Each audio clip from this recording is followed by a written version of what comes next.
In the middle of the night at a hotel, a woman encounters a strange man trying to break into her room under the pretext of a water leak. Will she be able to escape this crisis? What kind of conspiracy is hidden behind it? Stay tuned for thrilling stories. Subscribe now to join us on this adventure. Despite my racing pulse, the man's demeanor shifted imperceptibly, his eyes narrowing. There's no need for that, it'll only take a moment. He insisted, reaching for the door handle. My instinct screamed at me to refuse, and I stepped back, locking the door with a click. Fear cried me as I fumbled for my phone, my finger shaking before I could dial. The man's calm facade shattered. He slammed against the door, shouting threats and demands to let him in. I backed away, heart pounding, searching frantically for a way out. Panic surged as I realized I was trapped in my room alone and vulnerable. The man continued to pound on the door, his voice growing more aggressive. "Open this door now, or there will be consequences." He bowed. I scanned the room for a weapon, anything to defend myself. My eyes fell on a heavy lamp on the bedside table with trembling hands. I grasped it, ready to strike if he managed to break in. Sweat beaded on my forehead as I braced myself for the worst minutes stretched into eternity. As the man's relentless pounding echoed through the room, I held my breath, praying for help to arrive. Suddenly, the sound of approaching footsteps outside my door sent a wave of relief through me. "Security, open up, it's hotel. Tell security." A voice called out. Tears of relief streamed down my face as I rushed to unlock the door.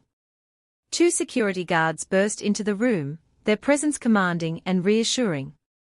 They quickly subdued the man in the hotel uniform, who struggled against their hold.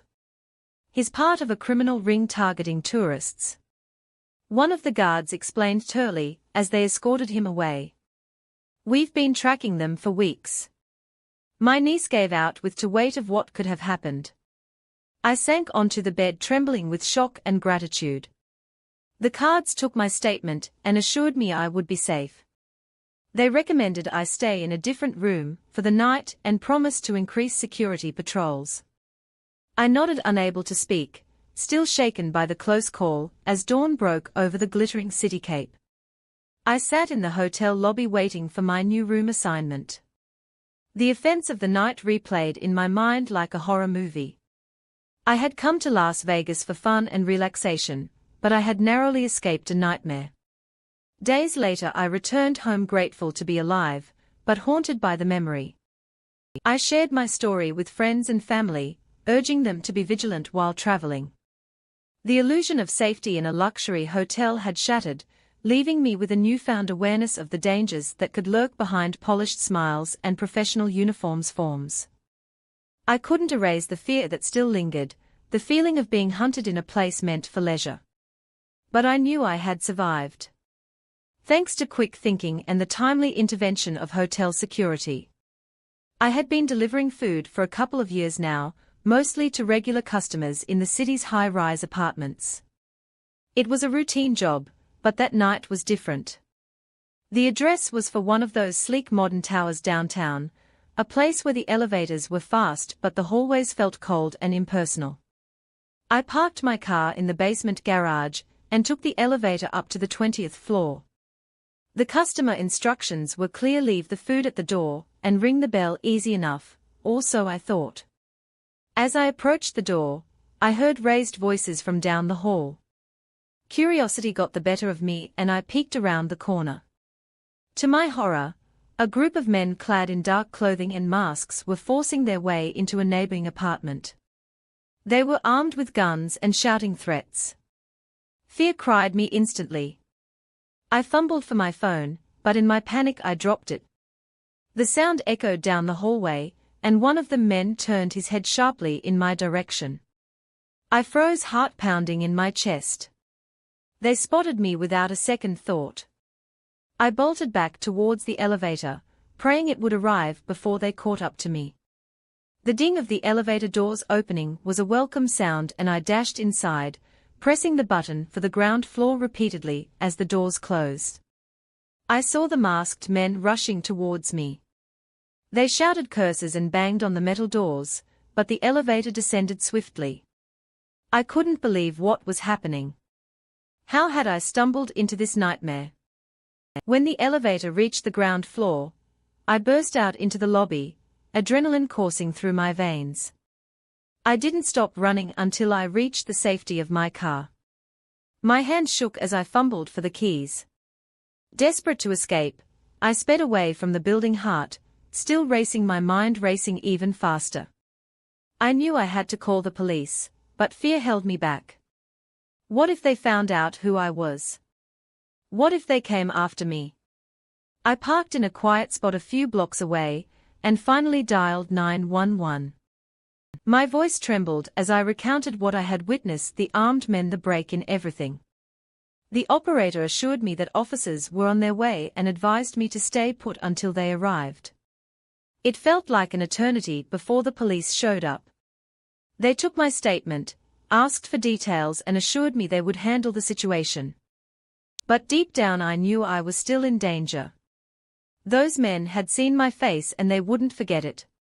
I spent the night in a state of paranoid vigilance, jumping at every sound outside my apartment. Sleep was impossible. Every time I closed my eyes, I saw the masked men and heard their menacing voices. The next morning I received a call from the police. They had secured the building and arrested several individuals, matching the descriptions I had given. It was a relief to know they were off the streets, but the fear lingered for weeks afterward. I couldn't shake the feeling of being watched. Every car that slowed down as it passed me, every shadowy figure on the sidewalk. It sent chills down my spine. I started taking different routes, constantly looking over my shoulder. I quit my job as a delivery driver soon after the thought of returning to those high-rise apartments, of encountering those masked men again, was too much to bear. I found work in a quieter part of town, far from the skyscrapers and the memories they held. But the experience changed me. I became more cautious, more aware of the dangers lurking in the shadows. I learned to trust my instincts, to listen to that feeling that had warned me that night. To this day, I still wonder what would have happened if I hadn't dropped my phone, if I had stayed hidden in that apartment hallway. Would I have been another victim caught in the crossfire of a violent gang search for their target? I try not to dwell on the LFFS. Instead, I focus on the gratitude for making it out alive, for having the chance to share my story. I had been driving through the back roads of Texas, a familiar route I took to avoid the congestion of the main highways. It was late at night, and the only sounds were the arm of my engine and the occasional rustle of the wind through the trees lining the road. As I rounded a bend, I noticed headlights in my rearview mirror, too close for comfort. I glanced at the clock past midnight and wondered who else would be out here at this hour. At first, I dismissed it as someone in a hurry, but the car stayed unnervingly close. Every turn I made, every acceleration or deceleration they mirrored, my heart started to race. As I realized this wasn't normal behavior, I tried to shake them off by speeding up, but they matched my pace effortlessly. Panic began to set in as I considered my options. The nearest town was still miles away, and the road stretched out endlessly ahead.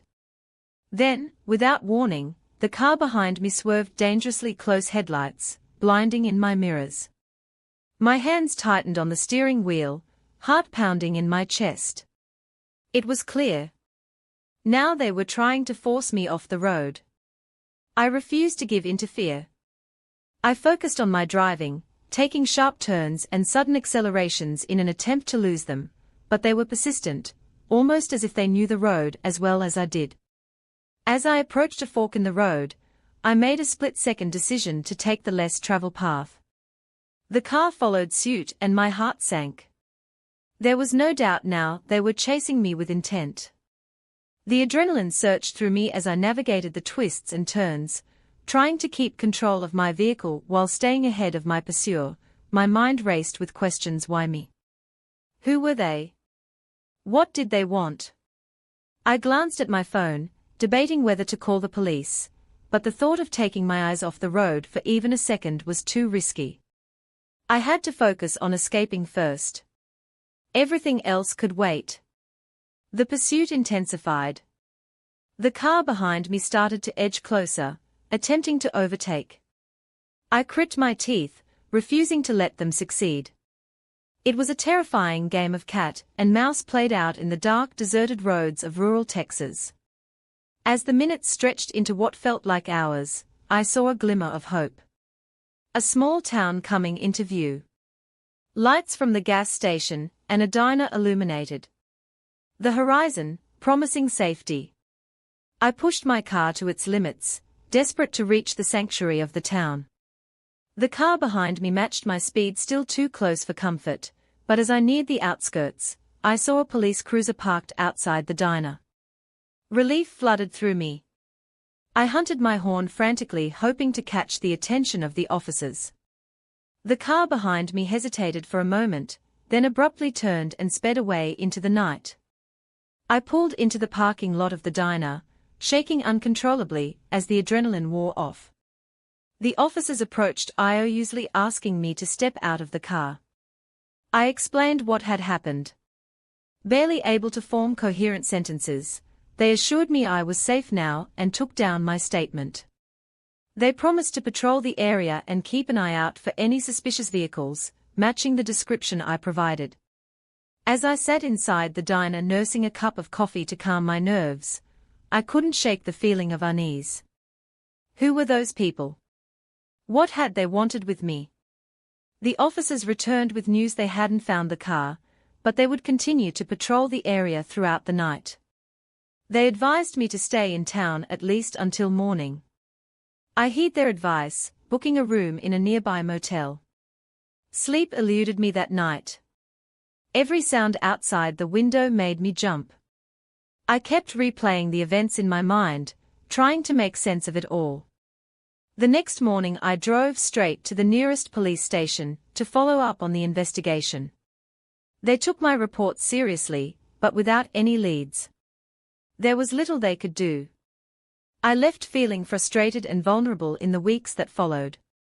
I couldn't shake the paranoia. Every car that followed too closely. Every unfamiliar face. My heart would race, my palms would sweat. I started taking alternate routes, avoiding the back roads altogether if life returned to normal, or as close to normal as it could be. But the experience had left its mark. I became more cautious, more aware of my surroundings. I never forgot that night in Texas, the terror of being chased through the darkness by someone with unknown intentions. To this day, I still wonder who they were and what they wanted. Was it a random act of aggression, or was I targeted for some reason? I may never know the answer, but I've learned to trust my instincts and never take safety for granted. I was thrilled to embark on a solo camping trip in the dense forests of the Pacific Northwest. The towering trees, lush greenery, and serene solitude promised a perfect escape from a hustle and bustle of city life. Armed with my tent, camping gear and a sense of adventure, I ventured deep into the wilderness, eager to immerse myself in nature's embrace. The first few days were blissful. I hiked along winding trails, marveled at cascading waterfalls and savored the tranquility of the untouched wilderness as the sun set. Each evening, I set up camp, enjoying the simplicity of cooking over a crackling fire and falling asleep to the symphony of forest sounds.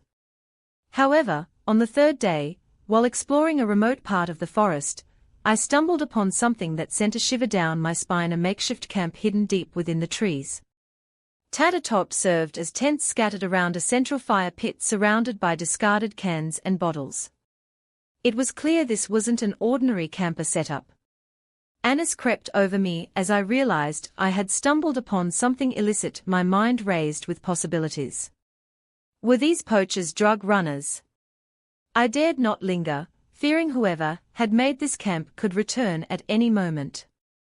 I quickly retreated, taking a circuitous route back to my own campsite. Anxiety knotted me, as I wondered if I had been seen, if they knew I had discovered their hideout. That night, I kept my fire small and my senses sharp, listening intently for any sign of approaching footsteps. The next morning I debated my next move. Part of me wanted to pack up and leave immediately, but another part was consumed by curiosity and a desire to uncover more.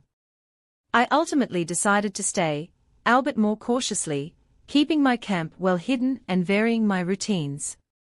Days passed without incident and I began to relax, convincing myself that perhaps the camp had been abandoned or belonged to harmless drifters.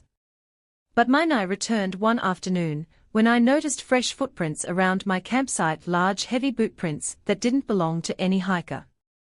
I had seen fear coiled in my stomach, as I realized someone had been watching me, studying my movements. I packed my essentials quietly, trying not to alert whoever was out there. As dusk settled over the forest, I heard faint voices in the distance, followed by the crackle of a fire. Panic surged through me. They had returned and they were close, with adrenaline fueling my actions. I cracked my backpack and silently slipped into the shadows of the trees. Every twig crunch underfoot felt like an alarm bell echoing through the quiet forest. I moved swiftly, relying on instinct and the fading light to guide me deeper into the dense undergrowth branches. Snagged in my clothes. Thorns scraped my skin, but I dared not stop. The voices grew louder behind me, mingling with the sounds of snapping twigs and heavy footsteps. The forest grew darker, the moonlight filtering through the thick canopy above, casting eerie shadows around me. Fear drove me onward, pushing my weary legs to keep moving. I had to find safety to lose them in the labyrinth of trees and underbrush. Hours passed, or maybe it was minutes, time blurred in my frantic flight. Finally I stumbled upon a small clearing, gasping for breath.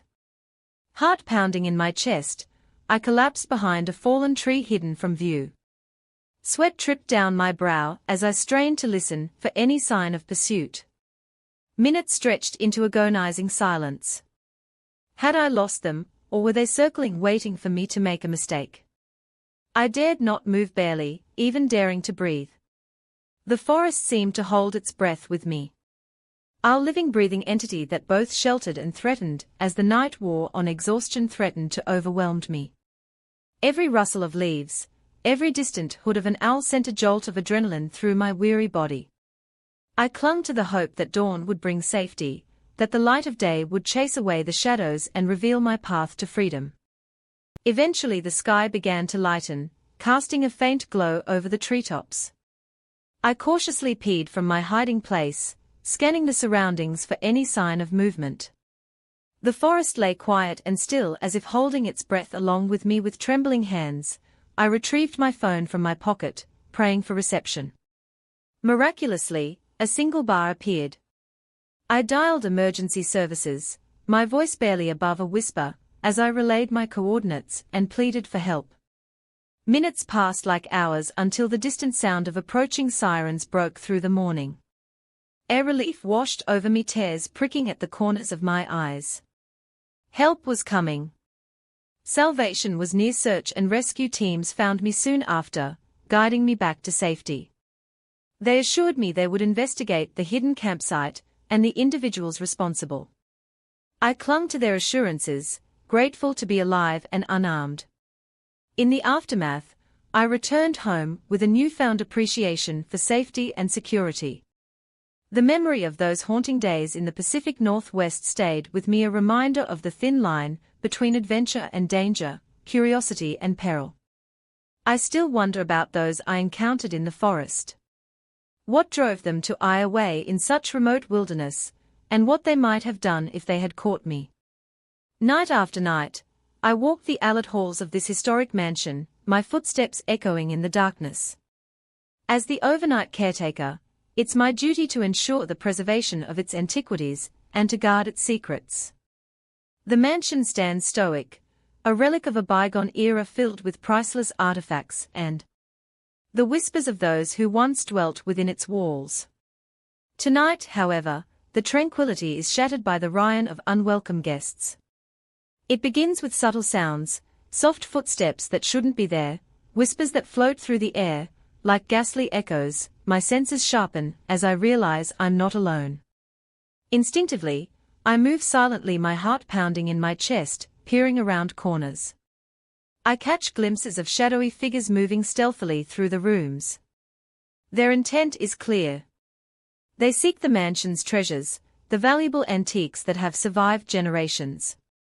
I am torn between fear and duty, knowing I must confront these intruders before they desecrate this place further. The old floorboards creak under my careful steps as I track them, following their trail through dimly lit corridors and musty chambers.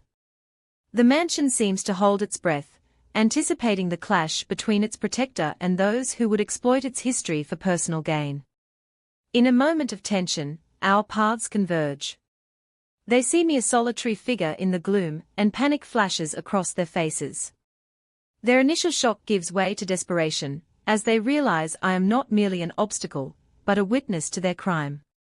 The leader, a burly man with eyes hardened by greed, raises a weapon, a glint of metal in the dim light. Time slows to a crawl as I brace myself, adrenal and surging through my veins. They advance, their footsteps heavy and purposeful, intent on silencing me permanently. I retreat, maneuvering through the labyrinth and mansion, seeking sanctuary in its shadows. The echoes of their pursuit resonate through the halls. Mingling with the whispers of a mansion's past, I duck into a forgotten alcove, pressing myself against the cool stone walls, trying to steady my breathing. The weight of history presses down upon me, a silent witness to the unfolding drama. Minutes stretch into a turn as I wait, listening for any sign of their approach. The mansion groans around me, settling into the night, as if urging me to uncover its secrets. Fear gnaws of my resolve. But duty compels me to protect this place, to defend its legacy against those who would plunder it. A sound, a faint scrape of boot on ancient wood, alerts me to their proximity. They move like shadows, their figures obscured by the darkness. Panic threatens to overwhelm me, but I steel myself, knowing I cannot falter. Now I clutch a nearby artifact, a relic from a forgotten era, as if drawing strength from its story past. They draw closer, their footsteps echoing louder. With each passing moment, the leader's voice cuts through the silence, a low crawl tainted with menace. They are determined, relentless, in their pursuit of both riches and silence. But I am determined too, driven by a fierce lord. Why to this place that has become my charge? A flicker of movement, a silhouette against moonlight streaming through a dusty window, betray their position with a surge of adrenaline. I confront them, my voice echoing through the chamber with a command born of desperation in defiance. They hesitate, caught off guard by my unexpected defiance. In that moment of hesitation, the balance shifts. I seize the opportunity, lunging forward with a courage born of desperation. A struggle ensues, a chaotic dance of shadows and desperation. The mansion bears witness to our clash, its walls echoing with the sounds of conflict and the shattering of fragile peace. The artifact in my hand becomes a weapon, a last line of defense against those who would desecrate this sacred place. The leader's weapon flashes in the darkness, a glint of steel that threatens to extinguish the flickering flame of resistance. But I fight on, fueled by a determination that borders on madness. The mansion seems to hold its breath, as the struggle reaches its crescendo. Each blow reverberates through the centuries-old timbers, a testament to the resilience of those who have fought to preserve its secrets. Blood mingles with dust, a grim reminder of the price of defiance in the face of creed. With a final surge of strength, I disarmed the leader, sending his weapon clattering to the floor. The other hesitate, their resolve faltering in the face of my relentless determination. They retreat, fleeing into the darkness from which they came, leaving behind echoes of their intrusion. I collapse against the cold stone floor, my breath ragged and body trembling with exhaustion. The mansion embraces me in its ancient silence, offering solace in the aftermath of chaos. The artifact lies forgotten in my side, a silent witness to the night's harrowing events. Morning breaks over the horizon, casting a golden light upon the mansion's weathered facade. I emerge from the shadows, battered but unbowed my steps, echoing the determination that has marked this night. The mansion stands, as it always has, a sentinel of history and a guardian of its secrets. The motel was the kind you find on desolate stretches of highway. I was driving through the Midwest trying to make it to a friend's wedding and needed a place to rest, the sign they can see in flickering neon. So I pulled in. It was cheap and I was tired. I checked in and got the key to room 12. The manager barely looked up from his television, just slid the key across the counter with a gruff nod. The room was small, musty, but it had a bed, and that was all I needed. It was late, maybe around midnight. When I first heard the noises, at first I thought it was just the creaking of the old building, but then I heard a muffled cry. I sat up in bed straining to listen. It came from the room next door, room 11. I told myself it was none of my business, but the noise persisted. It sounded like someone was in distress. I couldn't ignore it. I put on my shoes and crept out into the hallway, the carpet damp and squishing under my feet. Standing outside room 11, I could hear low voices, almost like arguing, followed by a thump. My heart raced. What was I supposed to do? I couldn't just walk away. I knocked lightly, but there was no response. I knocked again, harder this time. The voices stopped. I went back to my room pacing, unsure what to do. I cracked my phone ready to call the police, but what would I tell them? I decided to listen to the thin wall. I pressed my ear against it and heard what sounded like sobbing. I couldn't just leave it alone. I needed to know what was happening. I cracked my flashlight and quietly opened my door, heading back to room 11. The door was slightly ajar, which made my skin crawl. I pushed it open a bit more and peered inside. The room was dimly lit, but I could see a man standing over a bound figure on the bed.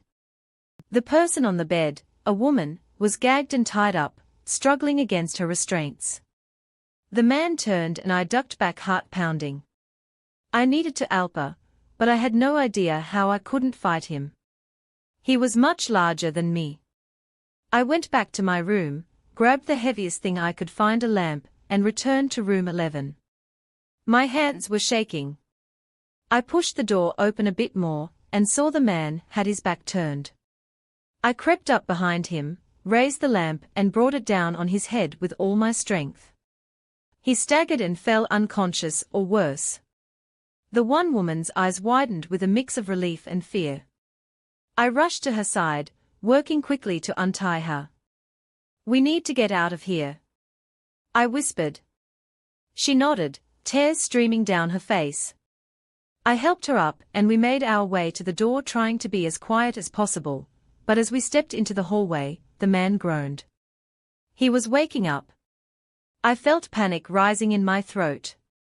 We hurried down the corridor, but I could hear him stumbling to his feet behind us. We reached the lobby and I shouted for the manager. The manager looked up alarmed, but before he could react, the man from room 11 burst through the hallway door. I shoved the woman behind me, trying to shield her as best as I could. The manager grabbed the phone, presumably to call the police, but the man lunged at me. We struggled, crashing into the walls and knocking over a display of cheap souvenirs. The woman screamed but managed to land a punch, dang him. The manager finally got through to the police, shouting for help. We backed away, keeping an eye on the man who was now clutching his head, glaring at us with murderous intent. Minutes felt like hours, but soon enough the wail of sirens filled the air. The police arrived, bursting through the doors and tackling the man to the ground. The woman collapsed into a chair, sobbing uncontrollably. I sank down next to her, trying to process what had just happened. The police took statements and the man was hauled away in handcuffs, still cursing us.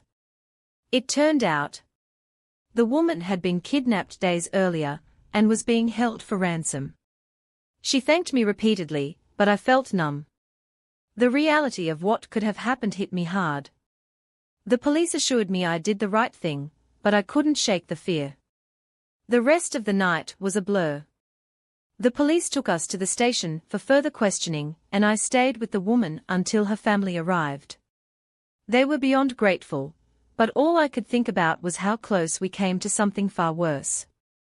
Eventually, I continued my journey, but I couldn't get the motel out of my mind.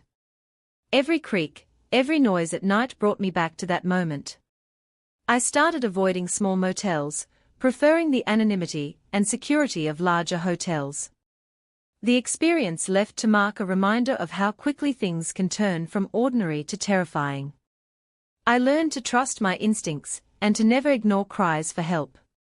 I still think about that woman and hope she's doing well, living free from fear. As for me, I drive through towns and highways with a bit more caution. Always alert, always ready.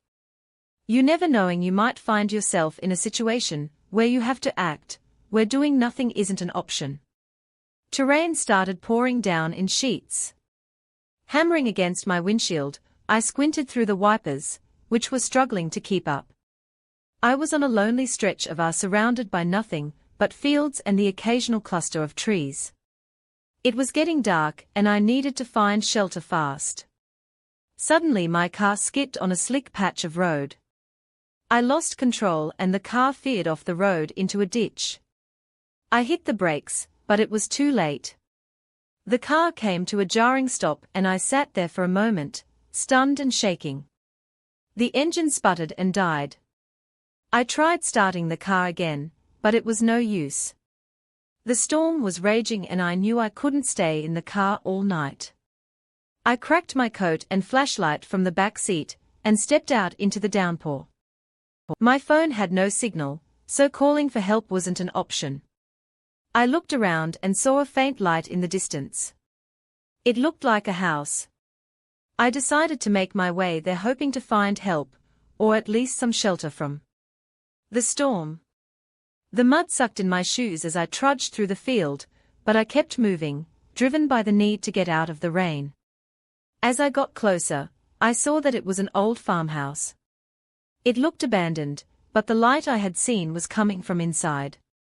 I reached the front porch and knocked on the door, but there was no answer. I tried the handle and the door creaked open. I stepped inside calling out to see if anyone was there. The house was dark, except for a single dim light in the hallway. The air smelled musty like it had been closed up for a long time. I called out again louder this time, but still no one answered.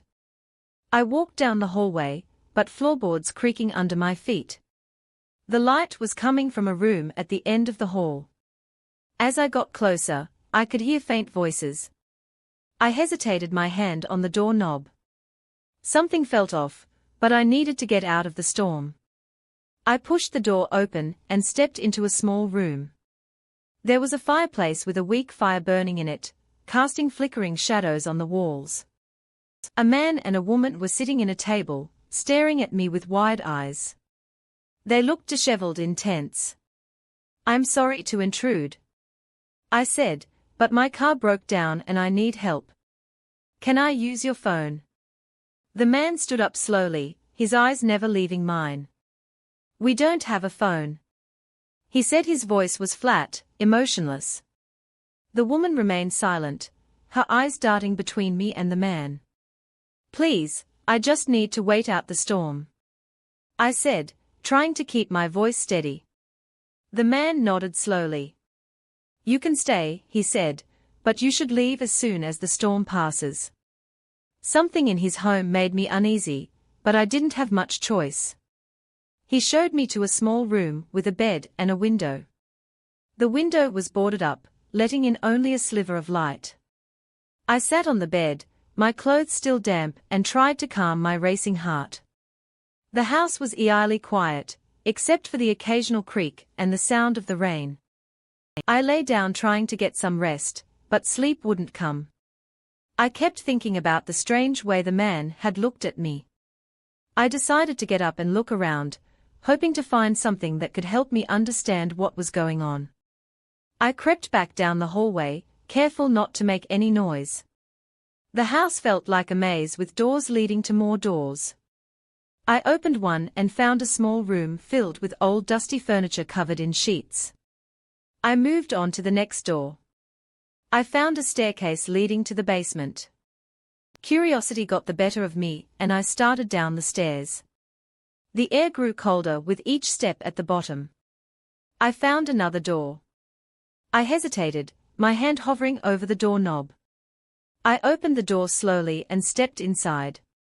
The room was dark, but my flashlight revealed old tools and broken furniture in the corner. I saw a figure huddled on the floor. I moved closer and realized it was a young girl. Her hands tied and her mouth gagged. My heart pounded as I knelt beside her. "It's okay, I'm here to help," I whispered, trying to untie her. She looked at me with wide, terrified eyes and shook her head frantically. I worked faster, finally freeing her hands and removing the gag. "We have to get out of here," she whispered. "They'll be back soon." I helped her to her feet, and we started it back up the stairs as quietly as we could. When we reached the top, we heard voices coming from the hallway.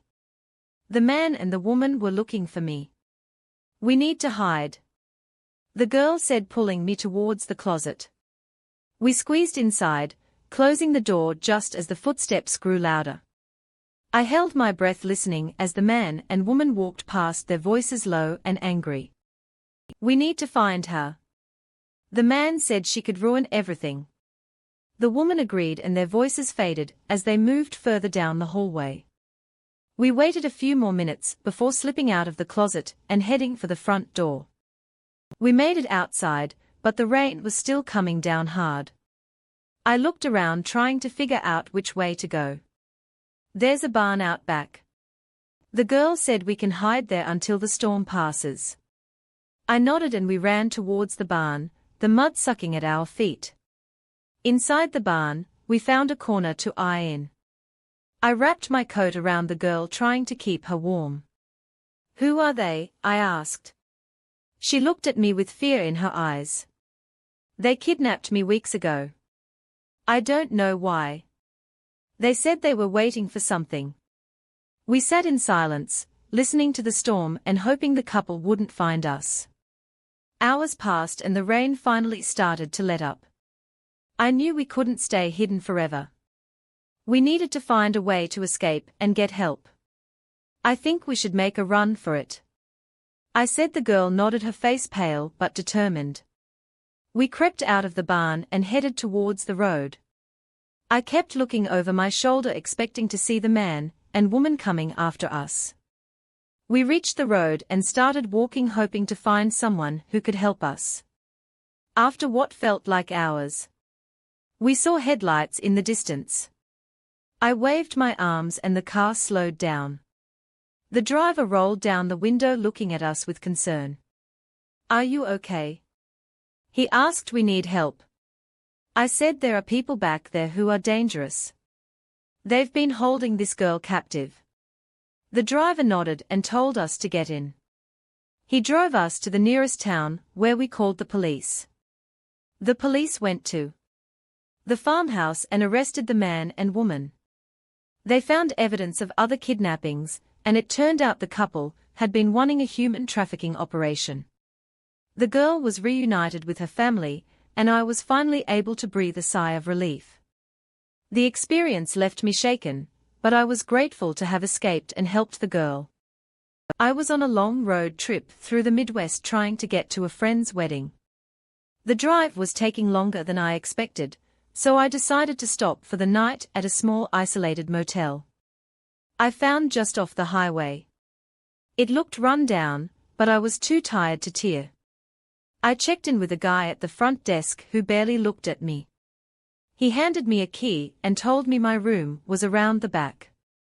The room was what you'd expect for the price. It was old, smelled a bit musty, and the bed creaked when I sat on it. I set my bag down, took a quick shower, and then collapsed onto the bed. I was exhausted, so I fell asleep almost immediately. Sometime in the middle of the night, I thought I heard something outside my door. It sounded like someone was trying to open it. I got up and looked through the people, but I couldn't see anything. I figured it was just my imagination, or maybe the wind. I went back to bed, but I couldn't shake the uneasy feeling. When I woke up the next morning I felt coggy.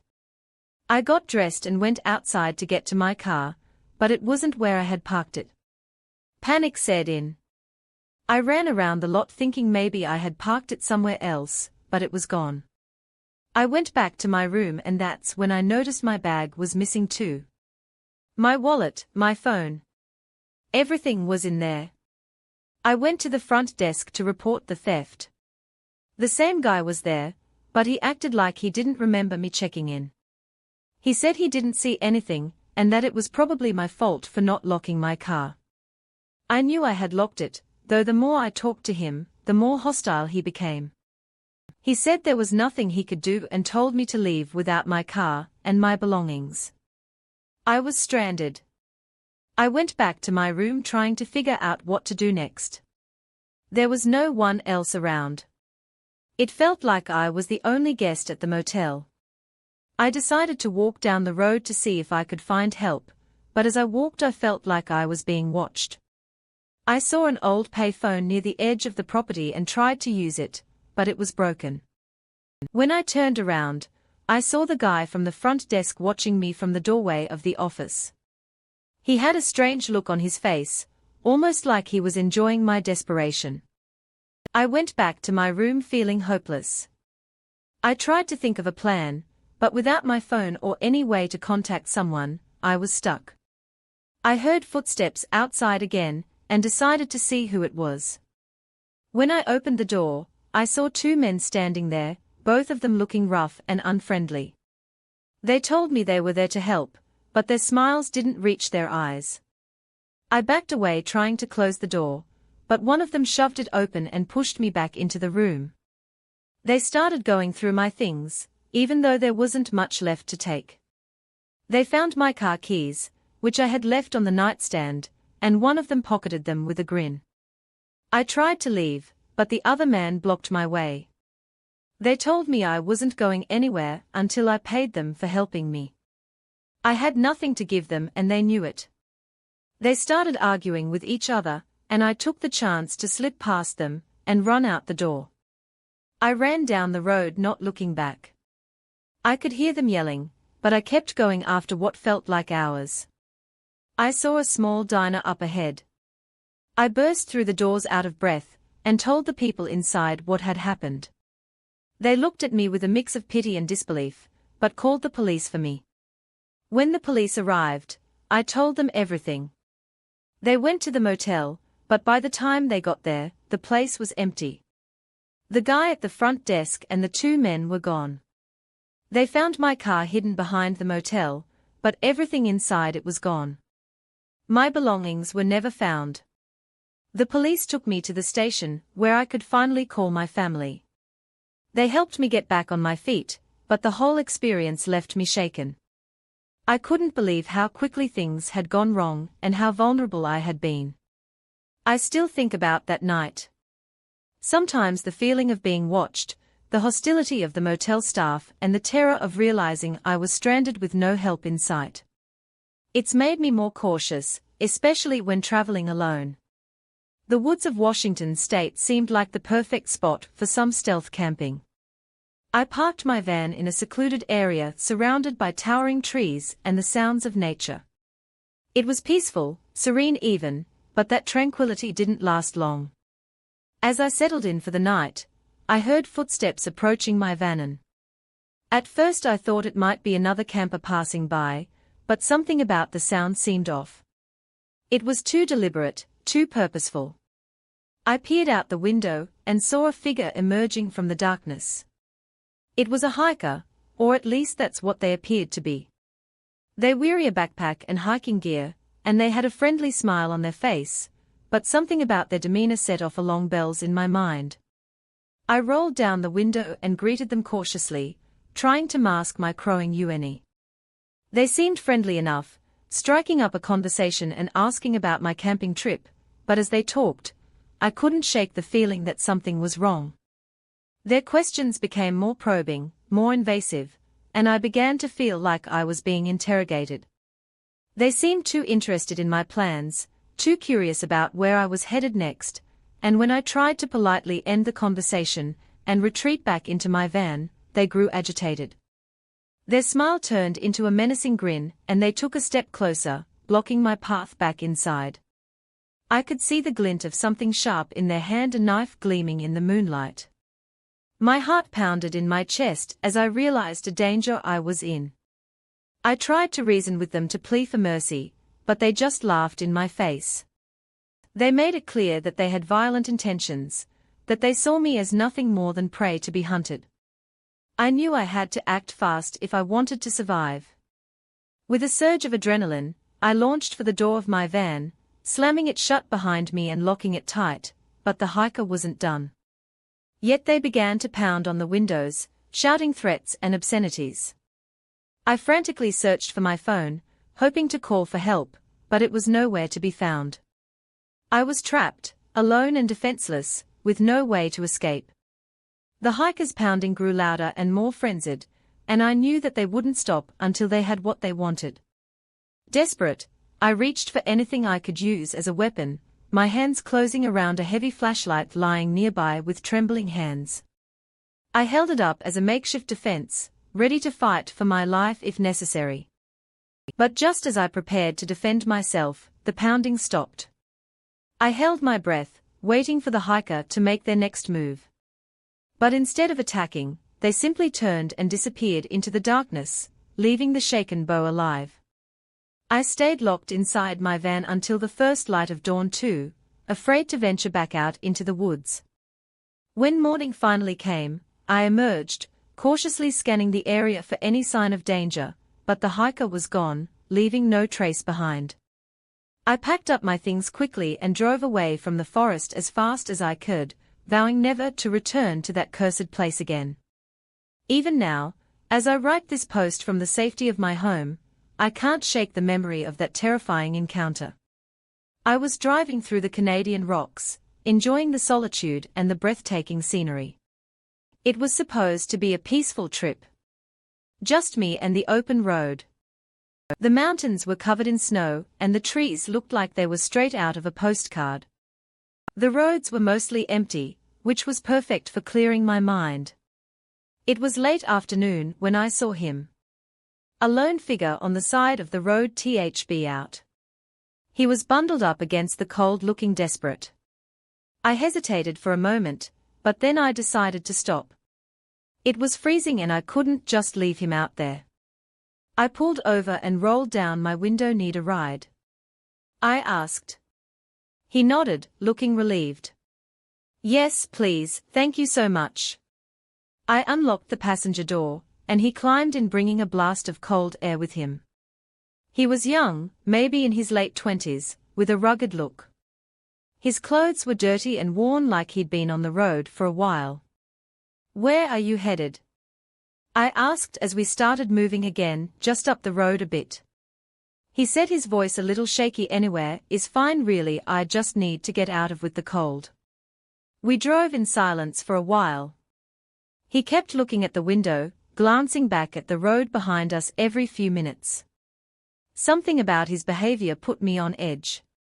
I tried to shake off the feeling, telling myself I was just being paranoid. After about an hour we reached a small gas station I needed to fill up, so I pulled in. As I got out to pump the gas, I noticed a police car parked at the edge of the lot. The officer inside was watching us. My passenger saw it too. "Intense up, everything okay?" I asked, trying to sound casual. He nodded quickly. "Yeah, just not a fan of cops." I paid for the gas and we got back on the road. The sun was starting to set, casting long shadows across the snow. My messenger seemed more anxious, now fidgeting in his seat. I could feel the tension growing between us.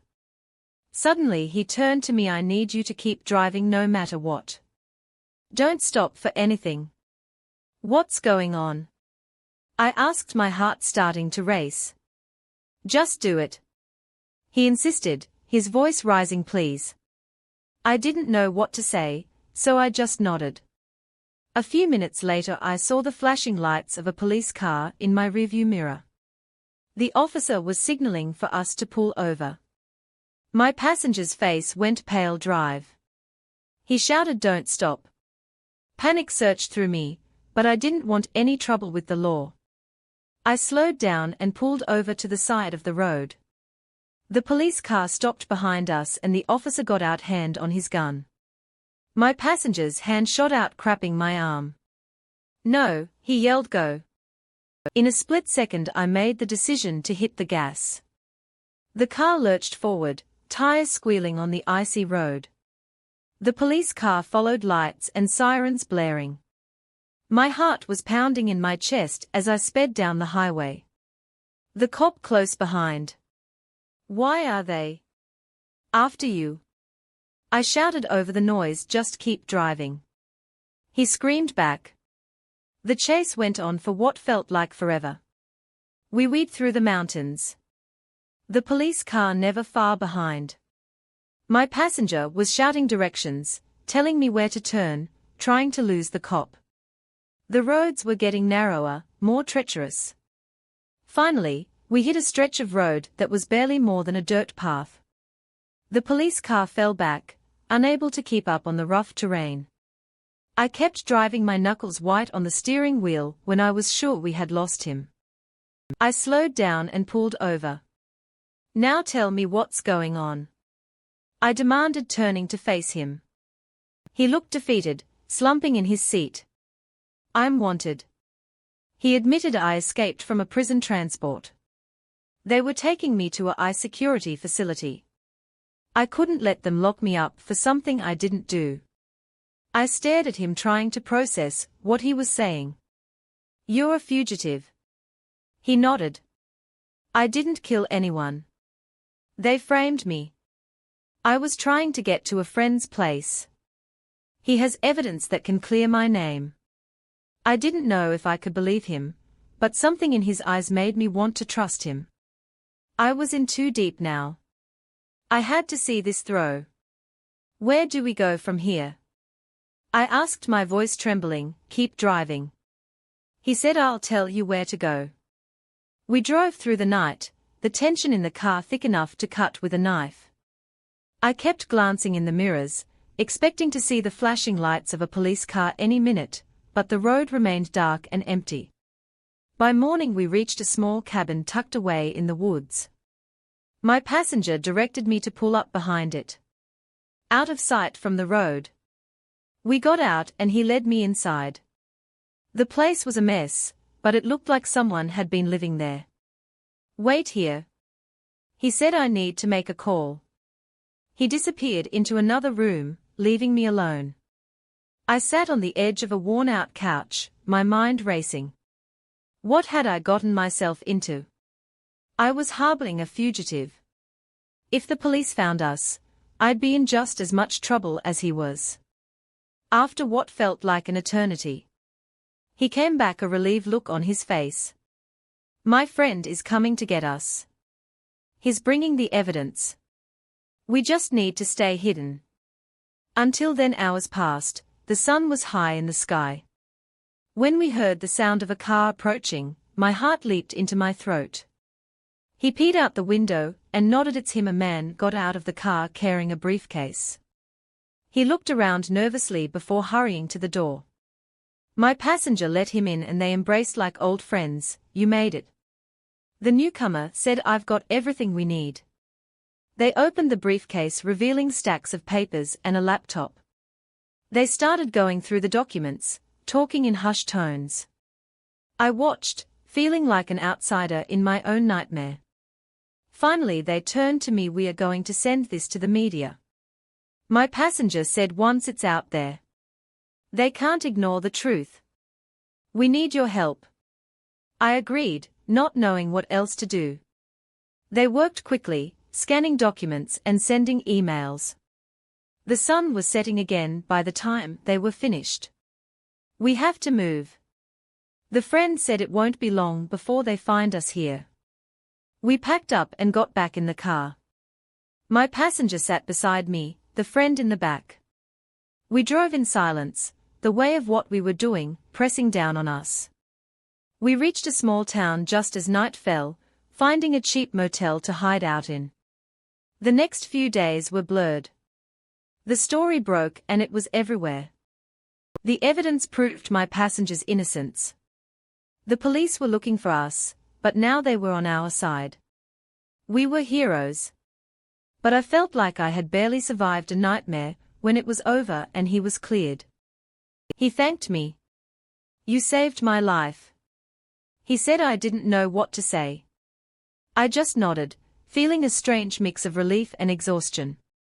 I had done what I thought was right and in the end it had all worked out, but I knew I would never forget those terrifying days on the run and the man who had dragged me into his desperate fight for freedom. I had been planning my summer iconioes for months. I needed a break from the city and thought a solo adventure would be the perfect escape. I started early in the morning. The sun was barely up and the air was still cool. The park was beautiful. Everything I had hoped for. I took my time snapping pictures and enjoying the tranquility. It was a perfect day. Around midday I was taking a break near a small stream when I heard voices approaching. 3 people emerged from the trail, a man and 2 women. They looked friendly enough, all smiles and relaxed postures. We chatted for a bit. They said they were also hiking and had been coming to use for years. They seemed to know the area well, and I felt comfortable with them. They invited me to join them, saying they knew a great spot not too far off the main trail, where we could get an incredible view of the valley. I hesitated for a moment, but decided to go along. I figured it would be nice to have some company for a while. We walked and talked and they seemed genuinely nice. As we moved further off the main path, the trail became less defined. The man who introduced himself as David led the way. He pointed out various landmarks and shared stories about past hikes. The women, Sarah and Emily, walked behind me, keeping up a friendly chatter. I didn't think much of it at the time. After about an hour of walking, the trail completely disappeared. I started feeling uneasy and asked if we were close to the spot they mentioned. David assured me it was just a bit further, but the tone of his voice had changed slightly. It wasn't the same friendly tone from before. I shrugged it off, trying to stay positive. We finally arrived at a clearing. The view was breathtaking, but my discomfort grew. The spot was isolated, far from any marked trails. David suggested we take a break, so we all sat down. They offered me some water and snacks, which I politely declined, sticking to my own supplies. As we rested, their behavior started to change. They became more silent, exchanging glances that made me feel like an outsider. I decided it was time to head back and mention. I wanted to return to the main trail. David didn't argue, but suggested a different route back, saying it would be faster. I agreed, not wanting to cause any trouble. We started walking again, but this new path fell wrong. It was steep and rugged. Clearly not a frequently used trail. I asked if they were sure about the direction and David snapped, saying he knew where he was going. His sudden anger caught me off guard, and I felt a chill run down my spine. I realized then how isolated we were. No one would hear me if I screamed. My heart pounded as I weighed my options. I decided to play along for the moment, hoping to find a chance to slip away. Sarah and Emily were walking closer to me, now too close for comfort. Their friendly facade was gone. After another half hour, I saw a chance. We reached a narrow section of the path with dense trees on either side. I pretended to tie my shoe, slowing down enough to let them get a bit ahead. Then, without warning, I bolted into the trees, running as fast as I could. I heard them shouting behind me, but I didn't look back. The terrain was rough, branches scratching my arms and face. I kept running, adrenaline pushing me forward. After what felt like an eternity, I stumbled onto a familiar trail. Relief washed over me, but I didn't stop. I kept going until I reached a group of hikers, breathless and terrified. I explained what had happened. They stayed with me, guiding me back to the main area of the park, where I reported the incident to the rangers. I gave a detailed description of the trio, but I never saw them again. The rangers assured me they would investigate, but I couldn't shake the feeling that they were still out there somewhere in the park. I caught my trip short and returned home shaken but safe. The experience haunted me for weeks. I had always been careful, never expecting such danger in a place I loved. I learned to trust my instincts and never let my guard down, no matter how friendly strangers might seem. That hike changed me. Yo's, a place of beauty and peace, now held a darker memory. I still love hiking, but I'm more cautious now. We were on a cross-country trip, just me and my friend Mark. We had been driving for hours and our stomachs were crawling. We saw a sign for a diner in a small town, so we decided to stop and grab a bite. It was one of those classic, old-fashioned diners with a neon sign and a few cars parked outside. We went in and sat at a booth near the back. The place was mostly empty, just a couple of locals at the counter and an older waitress, who looked like she had been working there forever. We ordered burgers and coffee and settled in, enjoying the break from the road. As we waited for our food, we couldn't help but overhear a conversation coming from the booth behind us. At first it was just a low murmur, but then it got louder. Two men were talking and what they were saying sent a chill down my spine. They won't find the bodies for weeks. One of them said we made sure of that. Mark and I exchanged glances. We tried to keep our faces neutral. I could see the worry in his eyes. The other man replied, we need to be careful if anyone saw us. We are done, for I felt a knot tighten in my stomach. We hadn't seen anyone when we came in, but now I was nervous. The waitress brought our food and we tried to act normal, but I couldn't stop thinking about what we had heard. I glanced over my shoulder and caught a glimpse of the men. They looked rough, like they were used to trouble. We ate quickly, hardly tasting the food. I whispered to Mark, we need to get out of here. He nodded and we paid the bill and left a tip on the table. As we got up to leave, I noticed the men watching us. They had stopped talking and were now just staring. We walked out of the diner trying to act casual, but as soon as we were outside we hurried to the car. I fumbled with the keys, my hand shaking. Mark kept glancing back at the diner. Hurry up, he urged.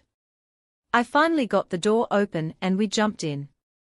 I started the engine and pulled out of the parking lot, my heart pounding. We drove back to the main road, but I noticed in the rearview mirror that a truck had pulled out of the diner right after us. It was them. They are following us, I said, trying to keep my voice steady. Mark looked back and cursed under his breath. What do we do?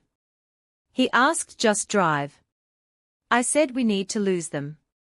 I pressed the gas pedal and sped up, but the truck stayed right on our tail. We were on a lonely stretch of road, no other cars in sight. The sun was setting and the shadows were getting longer. I tried to think of a plan, but my mind was racing. We need to find somewhere to hide. Mark said we can't outrun them. I scanned the sides of the road looking for anything that might help us up ahead. I saw a dirt road leading off into the woods. Hold on, I said and turned sharply onto the dirt road. The car bounced and jolted as we sped down the rough path. The truck followed its headlights, bouncing in the rearview mirror. The road twisted and turned and I tried to stay ahead, but they were getting closer. I saw clearing up ahead and turned into it, slamming on the brakes. We jumped out of the car and ran into the woods. Branches slapped on my face and arms as we ran, but I didn't stop. I could hear the men shouting behind us, their footsteps crashing through the underbrush. My heart was pounding and my breath was ragged. I had no idea where we were going. Just that we had to keep moving. If you enjoyed this video, please subscribe and share the excitement.